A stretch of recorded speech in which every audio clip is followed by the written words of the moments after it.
दादी की कहानी। चिंटू और पिंकी आंगन में खेल रही थी। तभी बाजार से उनकी दादी खरीदारी करके लौटी।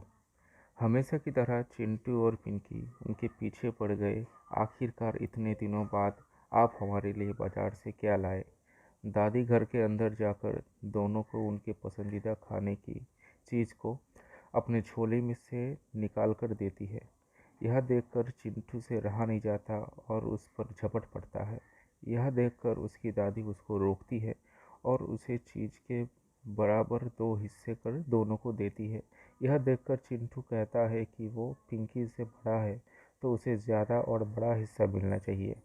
यह सुनकर उनकी दादी कहती है कि मैं तुम दोनों की दादी और तुम दोनों मेरे लिए एक बराबर हो। इस बात को समझाने के लिए वह एक कहानी सुनाना शुरू कर देती है।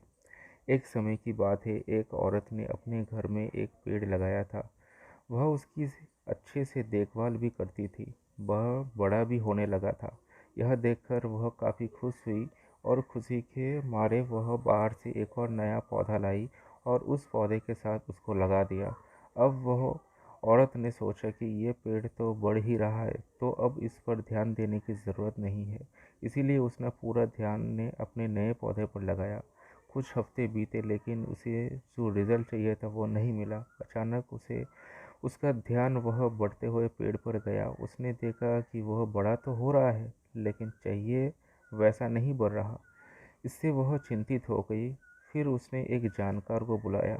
उसने उन दोनों पौधे की अच्छे से जांच करके बताया कि इन दोनों पर अच्छे से ध्यान नहीं दिया गया।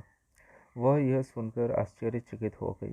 फिर भी उसने जानकार को अपने तरह से करने वाली देखभाल के बारे में बताया। दादी ने बच्चे से पूछा, तुम्हें क्या लगता है वह सब किस कारण हो रहा होगा? बच्चे ने कहा, हमें नहीं जानते। आपको क्या लगता है किस कारण हो रहा होगा? दादी ने कहानी आगे बढ़ाते हुए कहा। उस जानकार आदमी ने कहा, नए पौधे को ज़्यादा ध्यान रखने की ज़रूरत आवश्यक है लेकिन ज़रूरत से ज़्यादा नहीं। और यह बड़ा हो गया तो भी उसे जितनी देखभाल की ज़रूरत है उतनी तो करनी ही पड़ती है। इसके बाद दादी बोली, कुछ समझे? बच्चे ने ना में जवाब दिया। दादी दोनों को समझाते हुए कहा, तुम्हारे बड़े हो जाने से तुम्हारा हिस्सा बड़ा नहीं होता।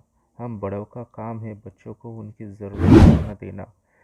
सब बच्चों में चीज़ें को एक समान रूप में देना, ना किसी को ज़्यादा ना किसी को कम।